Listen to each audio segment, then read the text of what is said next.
Welcome back to Inside Boxing. I'm Aurelio Martinez, Steve Johnson. In this segment, our final segment, we always got to talk about our amateurs. We want to keep everyone out there informed on the amateur scene here in the United States because we need to let you know who's coming up strong, what's going to happen, and let's talk a little bit about the amateur scene. Right now, of course, we know what's going on is the Pan Am Games in Canada. And you know, we sent up quite a few fighters from the United States. Unfortunately, Steve, the men haven't really fared real well. I mean, they haven't stunk up the place. We had the heavier guys like Cam Awesome win, and one of the things. Well, Cam hasn't fought yet. Cam's going to fight. I mean, well, today. He's winning. He's going to fight today. He's going. But it's the girls. The girls that have seemed that stepped up to the plate. You got Marlene Esparza and the girls that are just kind of taking this game seriously, and they're going out there and fighting their butts off. Well, there's no doubt about it that our two superstars, I'll say, from amateur boxing are women, and that's Marlene Esparza from Houston, Texas, and Clarissa Shields from Michigan. You know, those two are already on, as of today, fighting today, they're already assured of medals. They're already assured of medals. Yeah. So they're looking good. They're continuing on their path to glory. Right now, Denver's own Malik Elliston, he was eliminated, you know, and so right now we're looking at Steven Nelson and Cam Awesome, who are there representing the United States.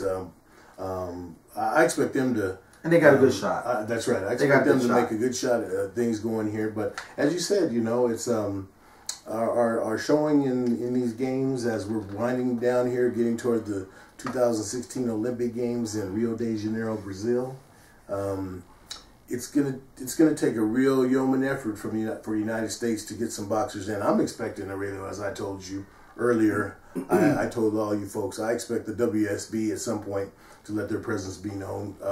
These are American boxers who you know, they fought in the World Series of Boxing, the WSB, but they will be on Team America, okay? And they're not amateurs as we know amateurs, which is a topic that is still a sore spot with most of us who, for all through the years, amateur, what's the one thing about amateur? The word amateur means you haven't been paid, okay? Yeah. And that's the issue that we have.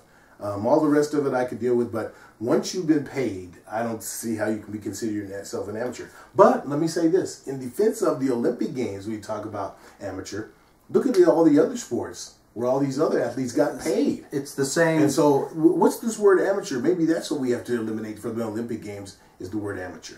And that may be true. And you know, I have the same issues with that whole thing when they said, okay, they were going to allow pros to come into the Olympic qualifiers, you know, the qualifiers to make the teams to compete in the Olympics initially. But now I'm to the point where I'm almost welcoming that, because if the Pan Am Games in Canada that are going on right now in Toronto is a preview of what we're going to see representing the United States in the Olympics, then we're in trouble. Oh, that's not okay. Well, that's not fair.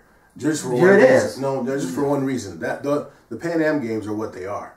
Okay, that's but it's the same name. But that's not an indication. Them are the same boxers that transfer into the Olympic trials. No, they sure are. Watch. No. I'm telling you, the presence of the WSB, the World Series. No, that's what I'm talking about. That's why I'm saying I'm welcoming that, because that's new. Well, that's new. That hasn't been there before. That's what will be comprising our men's, you know, USA boxing team. Yeah. Okay, in the Olympic Games. So I just don't want everyone to be confused and think that these guys here at Pan Am Games. Well, okay, let me back up. That's why I'm saying I'm to the point where I'm welcoming that competition, that new competition coming in, because it's going to bring new names and new blood. Because without that, we'd be back into the past, where the same people you're seeing right now in the Pan Am Games are the ones that are going to just roll over into the Olympics. But now with this new avenue coming in, where you're going to see the WSB fighters compete for the Olympic trials,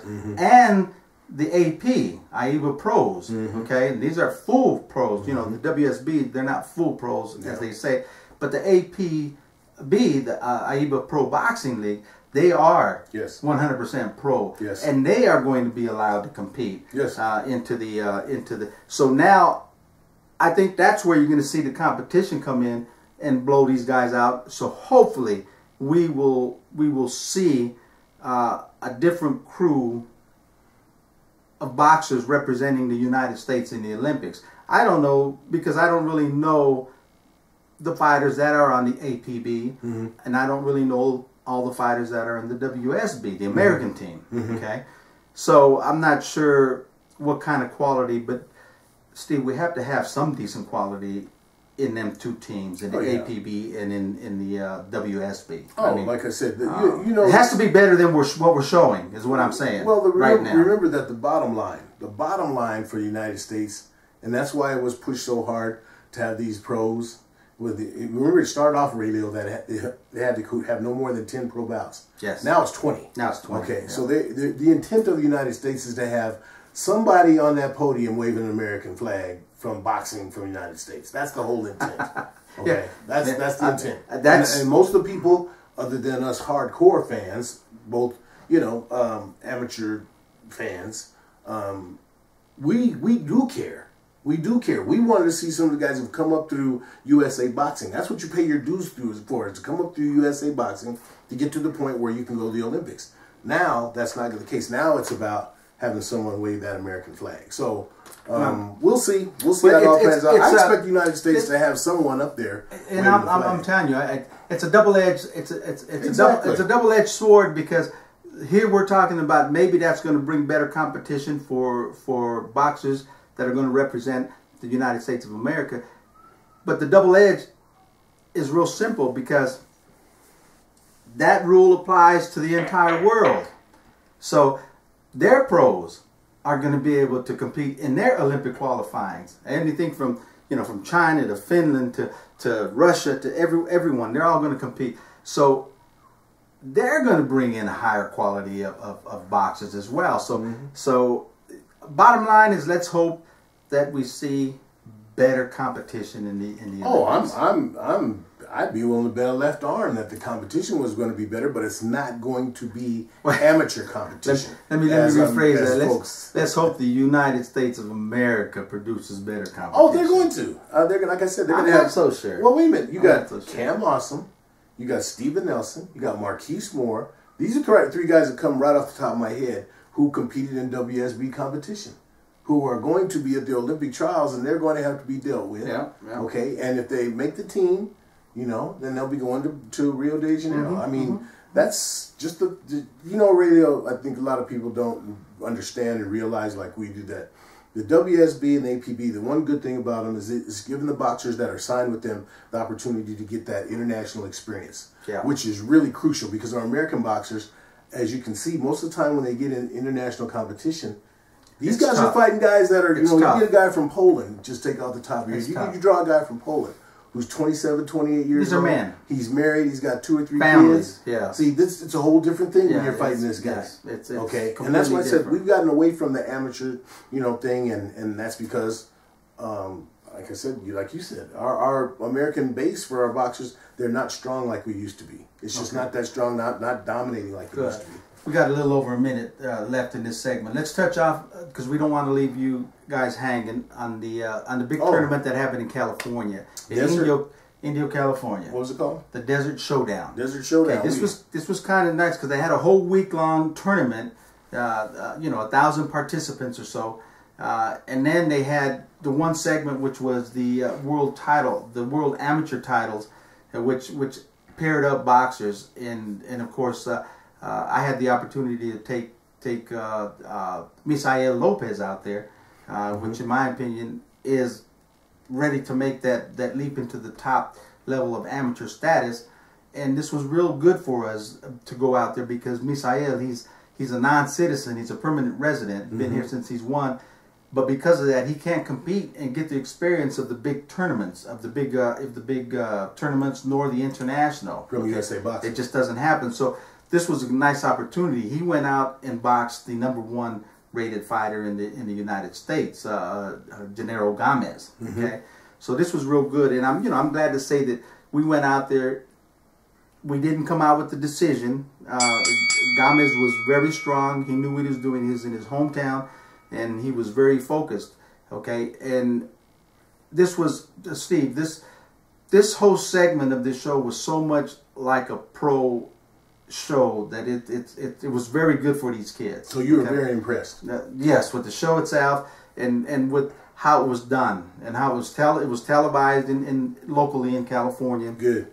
And I'm gonna tell you what, just everything leading up to the fight all had that professional atmosphere. I mean, the interviews that from the television people that interviewed the fighters and things like that. And this is experience that is very nice for these young athletes to get on the amateur level, so they don't have to be surprised and make that transition into the pros, because as you know, more so than less, they make that transition into the pros and they fail because it's tough for them to make that transition.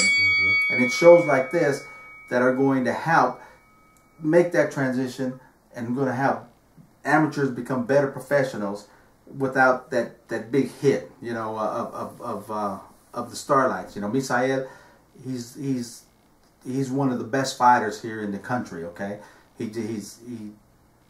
doesn't have the advantage of like I mentioned to compete in these high profile tournaments, but his talent is second to none. So this was very good for him. I mean, the lights, the stars, and everything was overwhelmed. You know, he was overwhelmed. That's all I can say. He was overwhelmed. And the bottom line is this fight took place. Gennaro Gomez fought his fight. So naturally, like in a pro fight, the boxer that fights his fight is going to win. He won the fight. Now, don't get me wrong. We didn't go up there and stink up the show. We fought, okay? But Misael didn't fight his fight. He fought Gomez's fight. Yeah, like you said, and he lost. And there's no shame in that. Well, you know what, and that's always good, you know. And I know you, and I know how you are. But there are a lot of people that make up the bullshit excuses. All the, you know, we got robbed. That is one of the phrases I most hate hearing at some of the boxing shows. We got robbed. Yep. No, you didn't get robbed. The judges saw it one way. This is a stepping stone to advance to whatever your dreams, your aspirations in amateur boxing are. If it is to move up to the pros, fine. It's a stepping stone. A loss doesn't mean anything. You look at all the boxers that we got. You look at Floyd Mayweather. That's what amateurs Floyd Mayweather, his amateur career, I think Floyd lost 6 or 7 fights. Yeah, that's what amateurs for. It doesn't matter, you know. And so to hear your assessment of Misael, I'm very proud of you, Misael. I know good and well, like your coach says here, it was a learning experience for you, and that's what it's all about. One of the things that I said before is that I was concerned about is, you know, the bright lights, the big city. That's the whole thing, you know. And now that you've got that under your belt, you know, now you know what to expect from now on. What do we talk about? The one word in boxing all the time, almost in every sport, but in boxing in particular, focus. You know, you got to be able to block all that out and focus. And you really can't do that until you've been in there and felt it. What is the one thing Floyd always says about anybody that he's getting ready to fight? He says, he's not ready for all of this. That's right. I've done this so many times, it's nothing to me. He's not ready for all of this. And that's where he's 48-0 right. Well, that's good. Guys stepping out into that big lights. We're going to do good. And, you know, this segment's over, so we're going to leave you with that. But just real quickly, for Misael, he's got ringside, another big tournament we're going to take him to. And then I'm having an elite show here in September, which is going to be similar to what we saw in Indio, California. Okay. It's not going to have kids. It's going to be all elite fighters fighting without the headgear. Okay. And that's going to be in September, that weekend following September 16th festivities. So, wait a minute, real quick. Is that going to be at a time frame at the same time as that qualifier up there in Baltimore? You know, that's in September also. That's in September as well, but they won't be at the same. They won't be at the same time. Okay. So okay. But anyhow, we'll leave you guys with that, and we'll continue to bring the amateur updates, the amateur scene, kind of keeping you guys up to date on this scene. Okay? All right, really. So, and on that note, as usual, thanks for watching, and we'll see you next week. And in the meantime, till then, keep them hands up, baby. Keep them up. You bet.